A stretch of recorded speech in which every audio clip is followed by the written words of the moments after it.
Friends, I have one more video today and I have come with a new topic. The topic today is active and passive voice. Now, when we talk about active and passive voice, I really want you to understand some things. The first thing, when what we cover into active and passive voice here is we basically deal with majorly pronouns coming into the sentence as well as the verb forms, again talking over the tense aspect. So the two major topics which we will in juxtaposition cover is the usage of pronoun and the usage of tense in the form of a sentence. Now, before we go ahead with active and passive, certain rules to be kept into mind.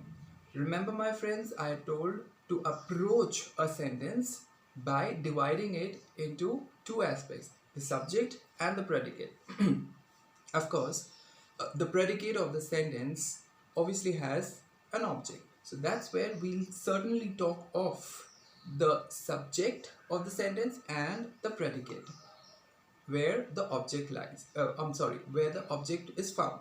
Right. So when I have these rules, I wanted to go through the rules. And rule number one is how subject becomes object of a sentence. That is where we have to ideally understand into a given sentence the subject becomes an object and how an object becomes subject. That's rule number two.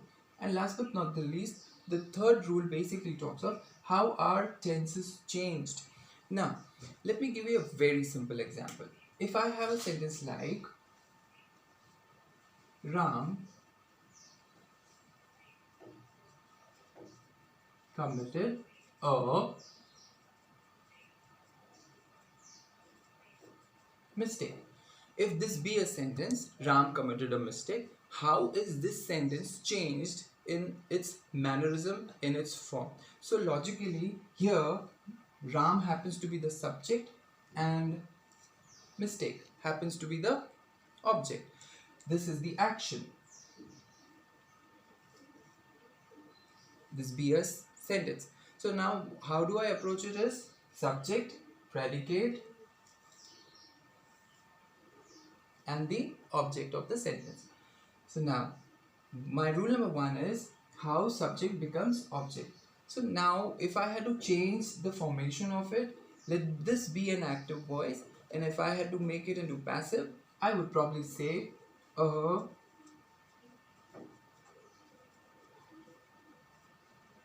mistake was committed by Ram. Now this time what happens is when we talk about the exchange of the position of the subject with object and object with subject, that is where we ideally understand that this is the framing of the sentence into passive voice. So active into an active voice, the subject, whatever you recognize, is exactly where it lies, but then into a passive voice the placing of the subject changes and then the object takes the place of a subject and the subject takes the place of the object. That is what is the sheer rule, but we need to work out the tensing or the change of the tenses. So let me take you very quickly, let me just rub this for you guys and take you through certain rules.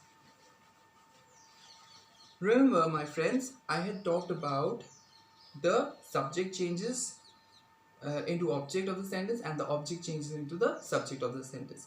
But ideally, do you remember into my initial few minutes of this video, I had talked about we will probably have pronouns playing its pivotal role. So let's talk about a table. So when I have a table, I have pronouns like, which are in the subjective format, are I. Yes, if you remember the video on pronoun, that is what we covered. We, you, she, he, they, it, who. So these are some of the pronouns which I want you to understand that they basically are placed in the subject's place of a sentence. Now these pronouns, when they ought to change into passive, so they basically form the objective form of the pronoun when we interchange it into active and passive. So the subjective form of pronoun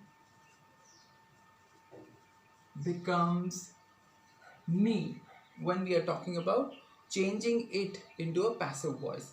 Okay, this becomes we becomes us. Okay, you remains as you. Okay, and then when we talk about she turns into her, he converts into him, then they, them.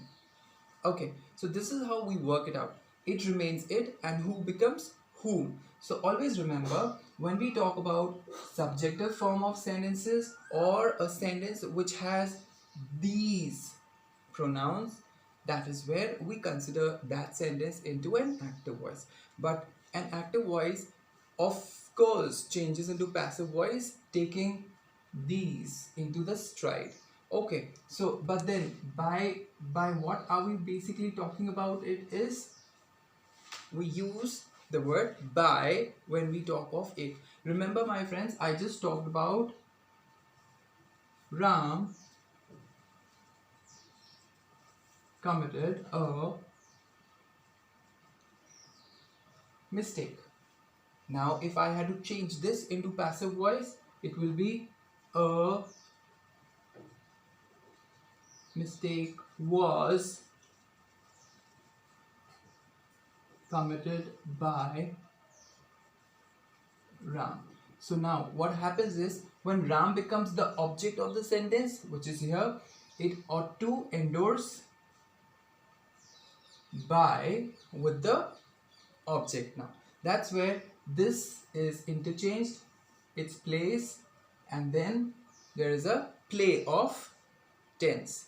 Okay, so this is what I want you to go through very quickly. I'm going to rub this and come on to the third rule, where we read about the usage of tenses, how tenses play, or how the tense of a sentence is changed. Now let me take you to a particular aspect, is simple present. Now if I had to talk about a sentence into simple present tense, and that too into active voice, and then change into passive. So if at all I had to take you through a sentence, and that sentence was considered as into simple present tense. So let's take a verb. The verb can be take. Okay, so take, takes. That stays, this form of verb stays when we talk of simple present tense. But then this basically form of verb changes when we talk of passive voice. How does it work? So when I'm dealing with simple present tense, I'm dealing with is, am, are. And when I'm dealing with is, am, are in present simple present tense, when I change it into a passive voice, I will then talk of the usage of this in the V3 form. So if I had to work it out this way, I'd probably say is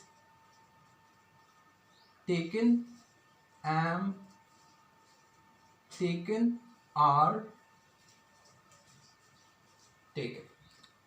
That's how we probably convert it. So coming back to rule number 3 of the of this particular video, what I want you to understand here is, we basically talk of changing of the tenses. And remember, my friends, the thumb rule of active and passive is, when the verb of a sentence in active voice changes into a passive voice, it always sits on the V3 form of the verb in the active voice. Even if it is in V3 form, it will still stay in the V3 form in passive voice. So the thumb rule of active and passive here is a verb in a given sentence will always change into passive voice, but the verb will convert into its V3 form. Let me take you through the other aspect. Let's say we work it out on.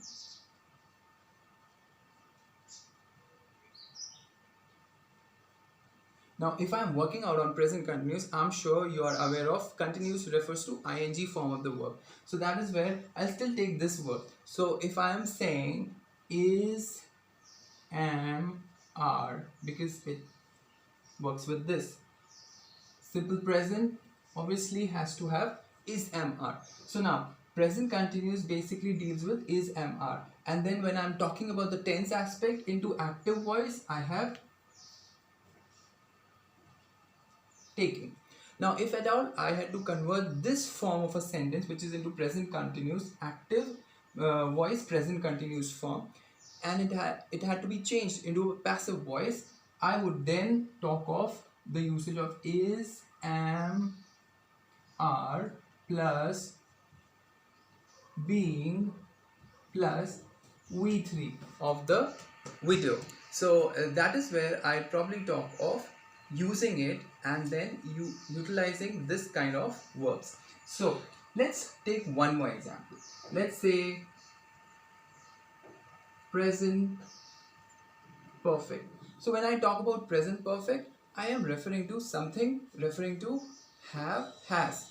So when I have these words into perfect form, I use V3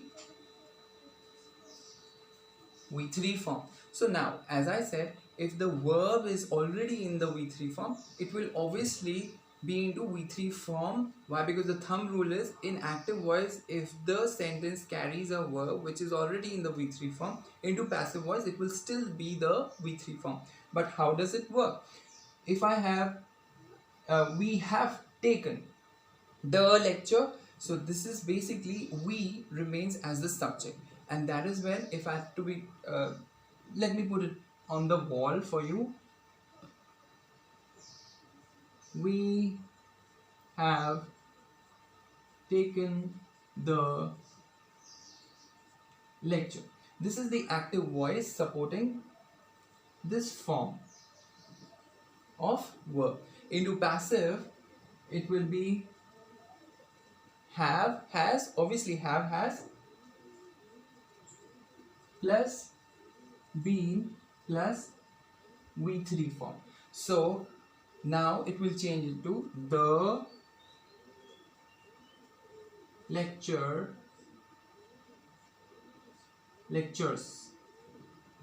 The lecture has been taken by us. So what happens is we converts to us. By is the it ought to be endorsed, it ought to support. The objective form of the pronoun will be supported by the usage of by as a word. So this is how we worked it out. So by the way, this is one aspect for you guys, and go ahead, I want you guys to go ahead and practice more till the other video which I come across with. Have a very good day. Though it is a very short video, but I'm sure what you have understood is point 1, the subject changes into object. Point 2, the object ought to change into a subject. Point 3, there is a change in the tense. These are the 3 points, out of which we worked out on simple present tense, we worked out on present continuous, we worked out on present perfect. Remember, dear friends, the thumb rule into active and passive is you really have to work out this way, that into a given sentence, the verb form will always change into V3 form if we are talking about a passive voice. Have a very good day. Thank you for watching.